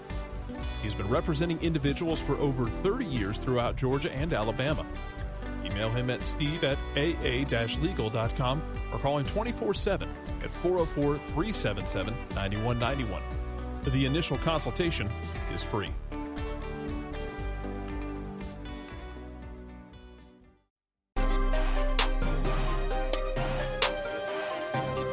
Welcome back. Soccer Down here, October 10th. It's the Thursday Thoughts edition. We're getting into more of your thoughts in just a sec. Some news out of Columbus this morning. The Columbus Crew are breaking ground on their downtown stadium. Dee Haslam said it was, quote, just an honor to help save the team for Columbus and now make this next big step. There's also another bit of news that has just broken this morning. I guess there was one last piece of land that was needed, and according to Jacob Myers of the Columbus Dispatch, the Crew and Nationwide Realty investors have come to an agreement on the land needed for the stadium, with the sale expected to close at the end of the month. So everything is in place, everything is lined up, ground being broken this morning, and it looks like the overall investment of the Haslams right now is around $300 million to get this thing built. This is huge for Columbus, and for whatever reason, Anthony Precourt couldn't get it done or wasn't interested in getting it done, wasn't interested in putting all of that together. The Haslams have come in and knocked this out of the park, and I know the jokes that went around this season about the Save the Crew and the attendance wasn't great. I think it picked up, though. The team definitely got better as the year went on, and I think the Crew should be a team on the rise, and I'm curious to see how big it can get. Yeah, I am too. And what we've seen with the Haslams and what they've done in investing in the Cleveland Browns and trying to bring them forward as a force in the AFC, both on the field and back to where a lot of folks thought they should be in the community, because you always have the dog pound, but when it comes to bringing in the casual fan, you've got to have a winning product, and you're seeing that with the Browns. Now we're seeing the investment that they have in the Crew, and as the season went along, I think that we saw with Columbus Crew, Caleb Porter was, he was being more trouble for the Eastern Conference than he was at the beginning of his tenure. So I'm looking forward to seeing where the Crew go from here, not just with what Caleb Porter is trying to build, but with what the Haslams are trying to build as community stewards in Columbus now. News out of Orlando as well. Orlando City SC has expanded their presence in Osceola County, Kissimmee, in Central Florida. They've added the rights to the stadium at Osceola Heritage Park. It was a former minor league and spring training baseball stadium. I've been to a game there, actually. And that will be the new home of Orlando City B in USL League One. And it's all part of Orlando City moving all of their training operations to the complex at Osceola Heritage Park. So everything gets into one location for Orlando City, from academy to USL League One to training for the first team. Smart move. I mean, it makes a ton of sense. Yep. Yeah, it does. Because, if you wanted to go see a game with Orlando City B, you'd have to go to Montverde Academy, and it was detached from pretty much the whole process. And so bringing everything under one umbrella means that you're not spreading fans all over the place. It's like you've got to go here to do this, or here to do this, or here to do this. The fact that you're bringing everything into that one place, that's a strong move by Orlando City. Interesting news out of France. L'Equipe is reporting that Jean-Michel Aulas, the president of Lyon, has announced that Lyon is closer to buying one of the 9 franchises of the NWSL. And he said, if things progress as we wish, we could before the end of October announce an exclusive negotiation. Very, very intriguing to see who that could be. Didn't say expansion. No. Said one of the 9 franchises in the NWSL. Now, maybe this is getting a little lost in translation. The article in L'Equipe also says that the NWSL is growing. Attendance was strong after the World Cup, and said so much so that the league is planning to go from 9 franchises this season to 12 in the coming years. And that lines up with some of the other reporting about different teams that could be coming in very soon, other teams that could be coming in the near future. Atlanta has been mentioned as one of those, with Atlanta United potentially attached to it. Things have gotten pretty quiet on that front recently, but Louisville City is another one. I think Nashville has mentioned it. Miami has mentioned it. LAFC has mentioned it. There's going to be growth, and Lyon coming into it and being involved in one of the teams is really, really interesting. I wonder what that looks like. Yeah, and Barcelona wanted to do it, but they wanted it to be branded as Barcelona, and that was the sticking point. I don't know if that's ever been resolved in any form or fashion. So, but yeah, we've seen clubs from outside the United States being interested in being a part of the NWSL, and so are they going to try to sit there and follow along the lines of what Barcelona wanted to do? Or are they going to just have the ownership group invest and be either majority owner or full owner of a team that's already on the books? Where the NWSL is concerned, I want to see them continue to grow, especially with the momentum that was created after the last Women's World Cup. Frankly, I would have liked to have seen it leading into the Women's World Cup, but I'll take momentum wherever I can get it when it comes to growing the game. And I want to see if Lyon can get this done, and I want to see what form it looks like going forward. So interesting idea out of L'Equipe there with Lyon. Joe Kepner of WFTV in Orlando also had a couple of other nuggets about Orlando City. This is from an interview with Luis Muzzi, the general manager or VP of soccer operations of Orlando City. Muzzi said that 48 candidates have reached out to Orlando City about their head coaching job. Most of those are probably not qualified, but he said he has at least 5 that he considers serious candidates. Also, says he's looking for experience in MLS either as a coach or a player. Says a connection to the club would be nice, but it's not necessary. He wants someone who is offensively minded. And this is the interesting one. Doesn't consider this a rebuild. He's not planning a roster overhaul.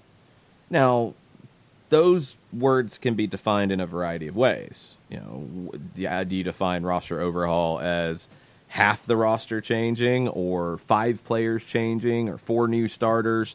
Don't know. I would lean more towards rebuild than not rebuild, but I don't know. Maybe a new manager comes in and gets more out of the group than we've seen out of this group. I'm not sure. Yeah. It's a really tricky one.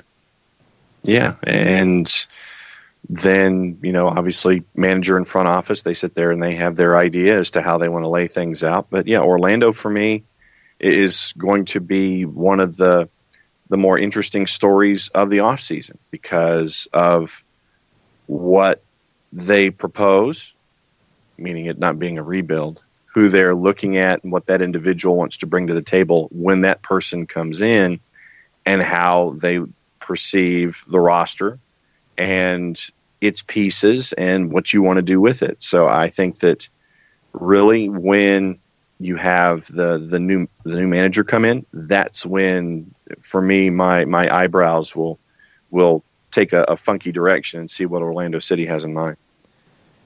Monterrey, hours after Matias Almeyda met the media in San Jose, Monterrey announced that Antonio Turco Mohamed will be their new manager. He's had success in Mexico before. He's bounced around quite a bit between Argentina, Spain, and Mexico. And this is his, I want to say, 5th or 6th time managing in Mexico. He's had success, but a little surprising that they didn't get someone either bigger or fresher in that job. And you wonder how, talking to Felipe, it didn't get to a negotiation standpoint with Matias Almeyda, but you wonder if there were any others that it did get to that point with, and what other options they had. We'll see if Muhammad can have a better run in Monterrey than he did in his last couple stops. The highest profile one was Celta Vigo in Spain, and it didn't really go that well for him, and he didn't see the season out. So we'll see what's next. Yep. And I know that we were looking at his CV yesterday. How many times has he done repeat business with clubs? A few. I mean, he's went back to clubs before. Huracan in Argentina is one. There have been others. I mean, it's something that's happened before. So I think for me, it's just you've got somebody who's very experienced, and you've got somebody who, with the job at hand, trying to get what you can out of this season, out of the Liguilla, the playoffs, and also prepare for the World Club Cup. You've got somebody who the job's not too big for them. But is it a long-term fit, or did you even really consider that? Maybe you didn't have time to look for that long-term fit. With the Club World Cup coming up at the end of the year, you kind of need to get what you can out of what you have. And then maybe in late December, early January, as you prepare for the Clausura, maybe that's where you either make the decision on Muhammad as a long-term solution or you move on at that point. But he's somebody who can come in and he understands the job at hand. Is he going to lead them to the level that Monterrey wants? That's a good question, and we'll have to wait and see. What other questions do we have on a Thursday Thoughts edition of the show? I know there's some tweets out there we need to get to. Yeah, a couple of folks wanted to discuss last night and our last home match of the year up at the Fraction. Josh Airy says, great call last night, guys. Rewatched the Twos game, and what an exciting game. Who do you guys think stay and who leaves with the Twos this offseason? Really excited about guys like Will Riley and Will Vint. Well, Will Vint's not here. Will Vint's left. He is with the Colorado Rapids now in their academy. He'll have to be there for a full year to sign a homegrown deal with them.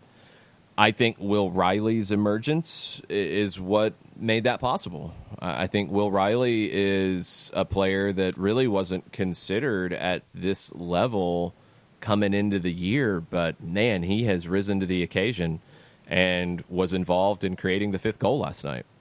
I think Riley's just a really smart tactical player, but also a skilled central midfielder. I'm really optimistic about his future. I think he fits the profile of an Atlanta United player. Other guys I'm excited about, I've been really excited about the development of Jackson Conway. He missed last night. He's missed a couple with a calf injury.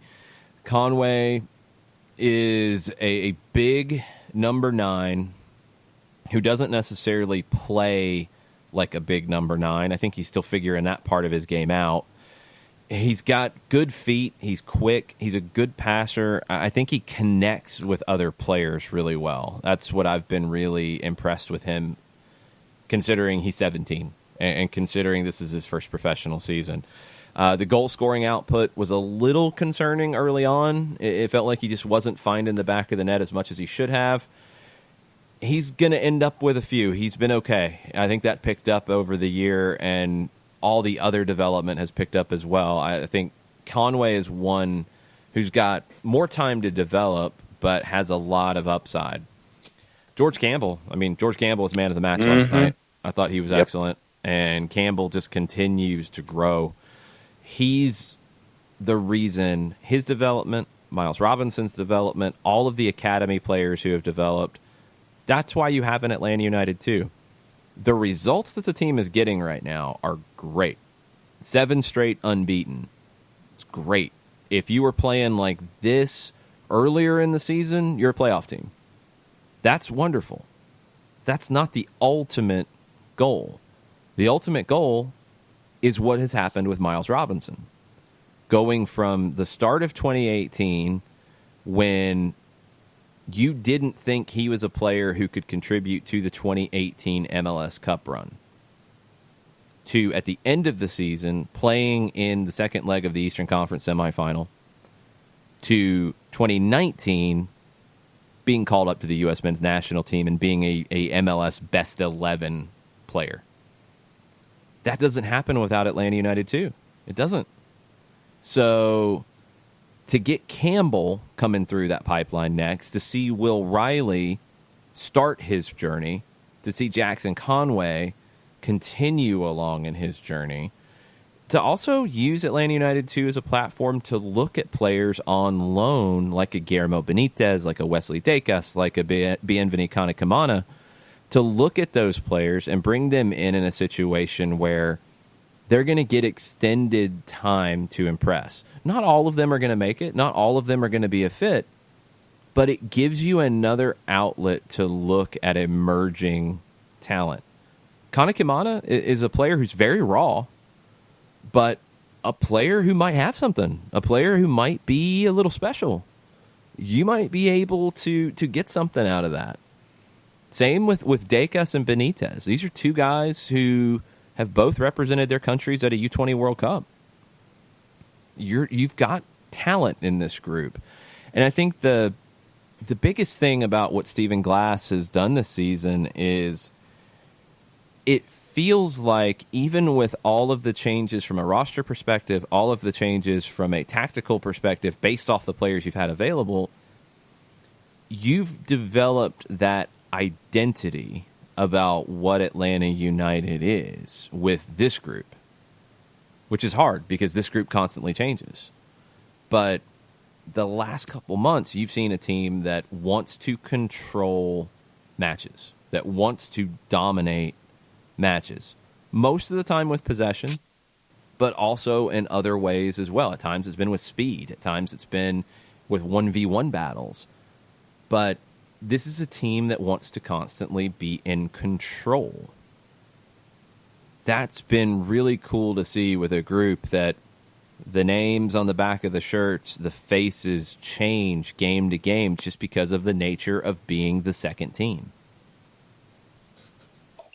And somebody else who had a tremendous match last night is Kevin Barajas. And to be able to see what Kevin can bring to the table. And, you know, then you see what we've had with guys like Brendan Moore and Dylan Castanera in net and how they've grown. But, yeah, for me, you look at a Conway, you look at a Campbell, you look at a Will Riley, and to be able to be there and see how everything progresses. And then, I mean, last night you had Campbell coming forward as a center back and getting engaged. I mean, bombing forward and getting involved in the play, and gets his second goal of the season off a set piece, as he did on his first. And Dekas did the same thing off a set piece, coming forward off a corner in Pittsburgh. So seeing all of the development and all of the guys that we got the chance to look at, and I think that, you know, Stephen Glass and the staff doing what they were able to do on a match-by-match basis, sitting there and saying, okay, well,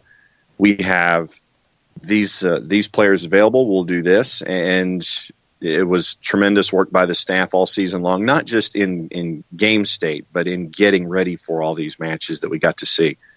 And that lends itself into Jorge B's question.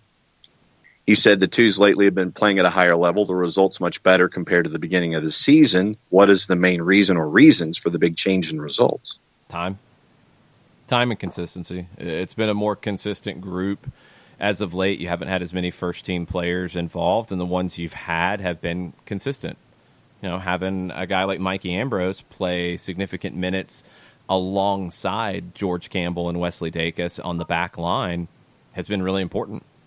You know, having Luis Fernando, who earned himself a first-team deal, but to be able to come in from Richmond this season, impress, work hard, earn that first-team deal, but now go from being a guy who's trying to earn time with the Twos to being a leader with the Twos. It's really important. It's really, really important. It's been consistency, and it's just been time. Like, I think it's very hard to expect managers, teams, especially second teams where the faces change so often, it's very hard to expect them to play at their best in Game 1 or Game 5 or even Game 10. It takes time. It really, really takes time. And I think the development that we've seen from an individual perspective was happening all along. The results are a nice byproduct of that. But the job that Stephen Glass has done has been good from day one. The results help that, but they don't define that. I think for me, the definition of the job that he has done and the definition of Atlanta United 2 in 2019 has been George Campbell, a player who was not the first choice center back from the academy to get as many minutes as he has this season. He was not expected to be playing as much as he has. It's been undeniable. He's been that good. He's gotten better every time out. He's learned from his mistakes. He's been helped along by a player like Tyler Ruthven. He's been helped along by other players in the club. Learning from a Michael Parkhurst, it's huge for George Campbell. Training next to Tyler Ruthven day in, day out, it's huge. There's two veteran center backs at different stages of their career, different levels of experience, but still guys that can pass that on to a player like Campbell, along with the coaching staff, along with all of the games that just give you that basis to learn. George Campbell's development in 2019 makes the entire 2019 season worth it. That's why you do this. And he's not the only one, but he's the one who has maybe moved the fastest in 2019 up the ladder. Yeah. And let's see, we had some stuff from Joe Bost, I believe, and it was going to our larger discussion that we had earlier this hour. He says his heart's broken about the at Braves. Next year the team will be good, though. I'm one of those people y'all been talking about when it comes to soccer. I was a big college/pro football fan. Soccer was like pro bowling, yeah, whatever. Since Atlanta United hooked me, I consume probably 50% less of the other sports, although I still love at Georgia football and at Atlanta Falcons. Atlanta United has taken top spot in attention. It's not the only person that said that. I mean, it's a story that has resonated here in the metro area, and honestly, a story that's resonated all over the Southeast, and not just with Atlanta United, with other clubs, with things happening in Chattanooga, with things happening in Nashville, with things happening in Statesboro, in Greenville, in Charleston, and it's just Birmingham. It's been very, very cool to see soccer, one, be accessible. I mean, I can speak to that as a kid. Like, I fell in love with it, and I'm like, well, where's the Atlanta team? Oh, there isn't one. Well, what? Why? That doesn't make any sense. Because it didn't. Because all I knew was Falcons, the Hawks, the Braves, and Georgia football. So, just not having it makes it harder to be a hardcore fan. When you have it, then, okay, how's it being presented? Oh, it's being presented as a big deal. Okay. All right. This is just like everything else that's big. Okay, cool. Oh, and now they're really good. Oh, okay. And now they're really fun to watch. Okay. Now there's a lot of great stories around it. Okay. I'm hooked. I'm in. I'm all in. Let's do this. That's what Atlanta United's done. And I keep going back to it because I feel like it's really simple, but I feel like some other clubs and markets just miss it. The biggest thing that has happened here in Atlanta is soccer is treated like a big deal from people that matter, starting with the owner of the club, starting with the business entity of the club. It's treated like a big deal. It's treated like it's first class. That rubs off on people. That rubs off on how you perceive it. That changes the perception. It's treated like a big deal at the Atlanta Journal-Constitution by the entity, not by every individual writer there, obviously, but by the entity, because they send Doug Robertson on the road to every game, everywhere. Not every city has that. Not many do. It's treated like a big deal at 92.9 The Game. You don't need to have a separate show because it's talked about on a regular basis. And honestly, not every market has a separate show, let alone regular Atlanta United conversation, whether it's me or others talking about the team, whether it's Darren Eales on a weekly basis, whether it's Carlos Bocanegra on a regular basis, on players joining on a regular basis. It doesn't happen everywhere else. It was a big deal when Jim Curtin was on, I think, the leading sports talk station in Philadelphia, because that doesn't happen. They don't get talked about like that. Here, it's kind of an afterthought, right? Those are the reasons why people have grabbed onto this, and that's the reasons why it's different here. And I really hope that other clubs realize the way you present your club is very important. If you present it as a big deal, people will buy into it if you're putting a big deal product on the field. And then I hope that media outlets in other cities realize that, hey, in Atlanta, Georgia, which the initial reaction from soccer people and sports people who didn't get it was there's no way it's going to work there. It's football country. The Braves are huge. There's no way soccer will work there. This is a mistake. People who work in very high-profile roles in soccer in the United States said that. It's a mistake. I hope that media outlets in other markets realize that you can make money on soccer. Mm-hmm. You can sell it. You can increase your readership with it. You can increase your viewership and your listenership with it if you present it in the same way that you present everything else. That doesn't seem difficult, but it does for some. So I hope that that's the lasting legacy of what has happened here in Atlanta. Josh Airy, by the way, is all for George Campbell and Miles Robinson being the future center back pairing. Could be. It could be down the road. I mean, Campbell, you don't want to put too much on him too fast, but his rise in 2019 has been really fast. And can he make another jump like that in 2020? I don't want to rule it out, but if he does, watch out. I mean, you're talking about a very young center back who could be as good as anybody else. I mean, this is a kid who wasn't a U17 international. He wasn't a kid who was being called into U15 training camps. Nobody in U.S. soccer knew who he was. And Atlanta United's academy has absolutely made the most out of him. Tony Annan and his staff have done an amazing job. And then Stephen Glass capitalized on that and has done a great job as well. Campbell was not like the other homegrowns that Atlanta United's had, in that they were getting call-ups to national team camps. They were known. Campbell was not. Campbell, I don't even think, was a starter when he joined the academy.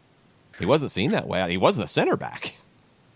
He's grown. I mean, and that happens with young players. Sometimes that changes their trajectory completely, but they've developed him as a center back, and it's a huge credit to the job that the academy and the second team has done to get George Campbell to the first team in 2020. No one expected that 3 years ago. Five Stripe Daily. Shout out to Captain Jack. I think he's been such a great captain and member of the Twos. Unselfish, flexible, and stuck with the team through all the bad results as well. Could be frustrating for such an experienced player, but he's been great. He's been critical. He's been absolutely critical because of all the change. I mean, Metcalf has played as a holding midfielder. He's played as a 6. He's played as an 8.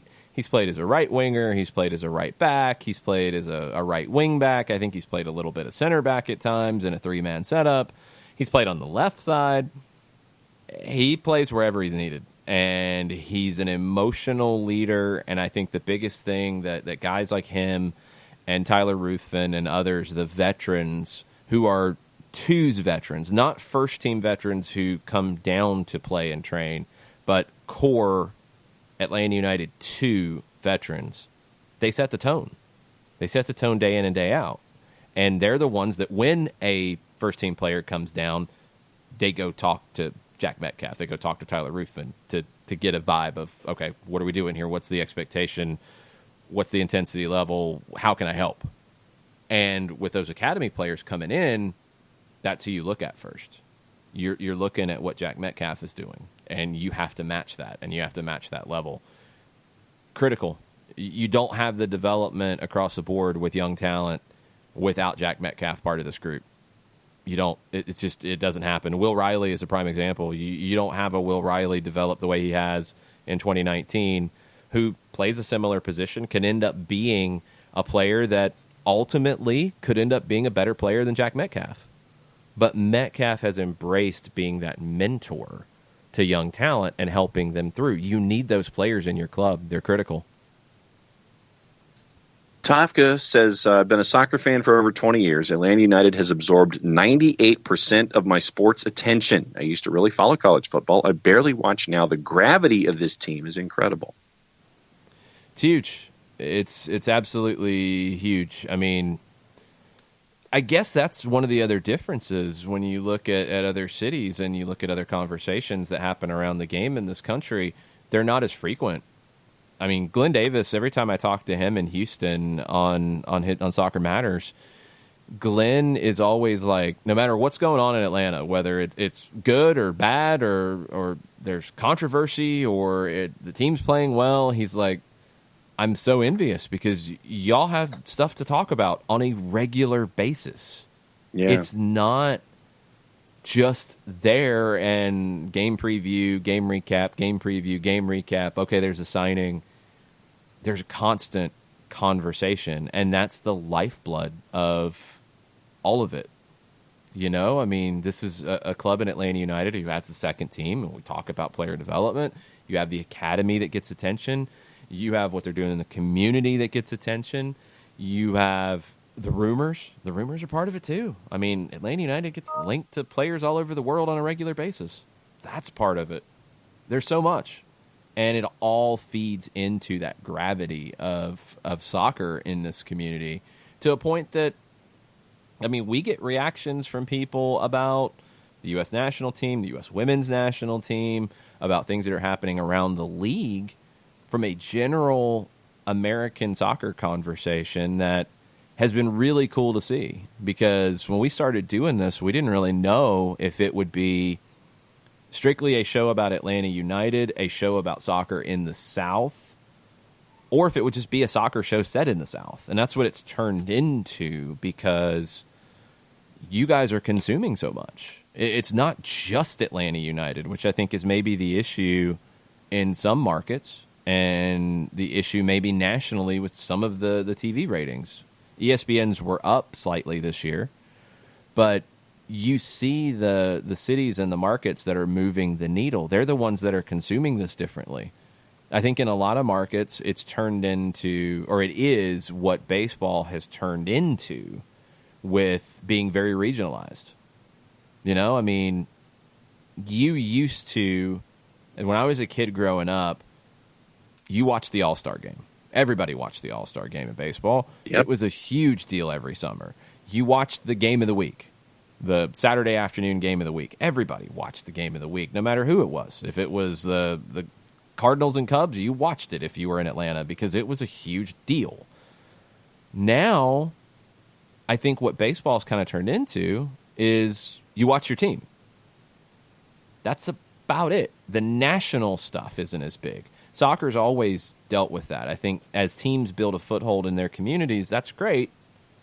And it's even in markets where it's not as big as it is in Atlanta, but there's a presence. Okay. But are those fans consuming the league? Are they consuming all of the other stories around it? That's been something that I've really thought about and been really intentional about and wanting to talk about. And I hope that it's something that has interested people, because I don't think Atlanta United is as relevant if you don't know the context of Major League Soccer as a whole or American soccer as a whole. And I think that we've tried to do a good job of that, and not just talk about the team locally like it's in a vacuum, but talk about where it fits into the overall consciousness of it. And I think that's helped.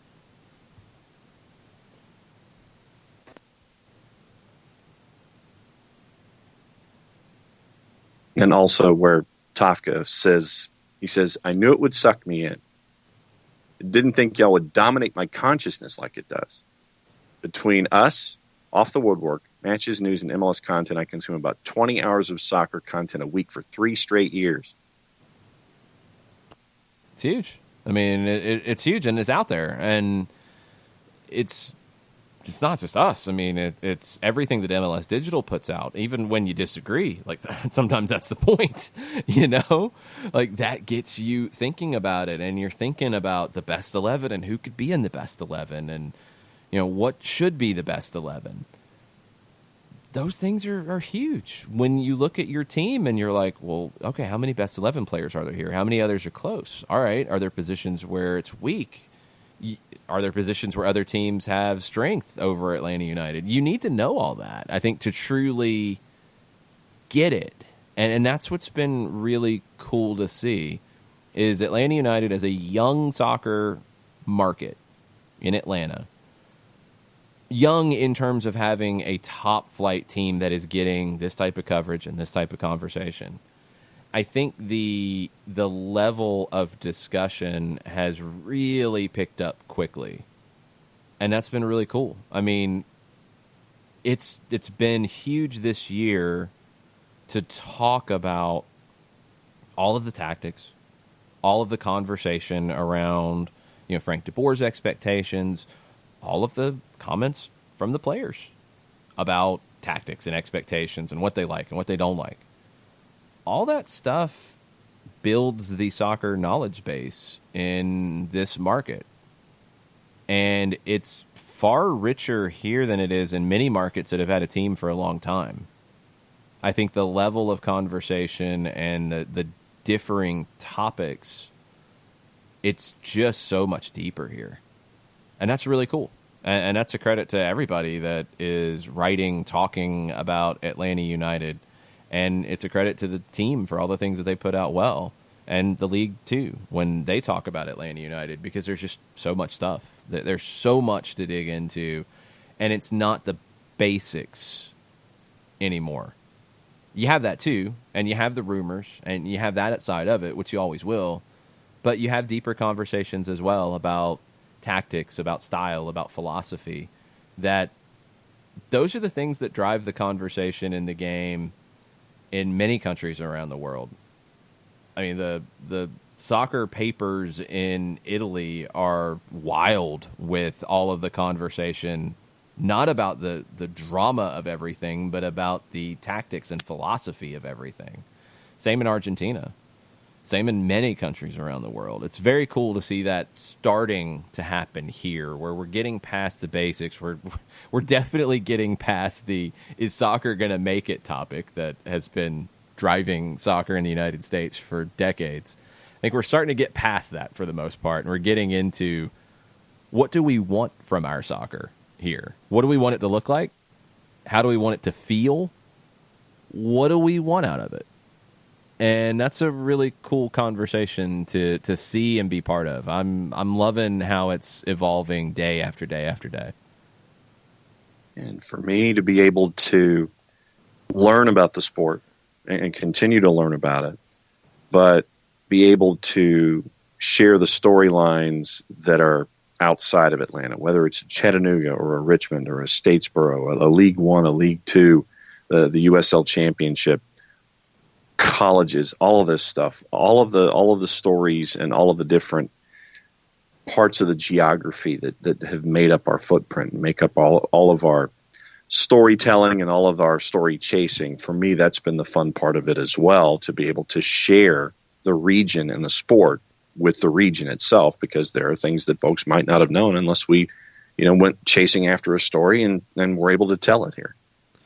It's been a blast, and there's plenty more stories to tell over the rest of 2019 and beyond. So we're going to leave it here for now. We'll have more stories to talk about tomorrow. U.S. men's national team in action tomorrow evening, hosting Cuba. We'll talk about, I think, what to expect out of that match, what to look for. I mean, as we talked about with Felipe Cardenas in the first hour, it's a match they should win. It's a match Canada won at home over Cuba 6-0. I mean, that's kind of the benchmark you're looking for in this group competition in CONCACAF Nations League.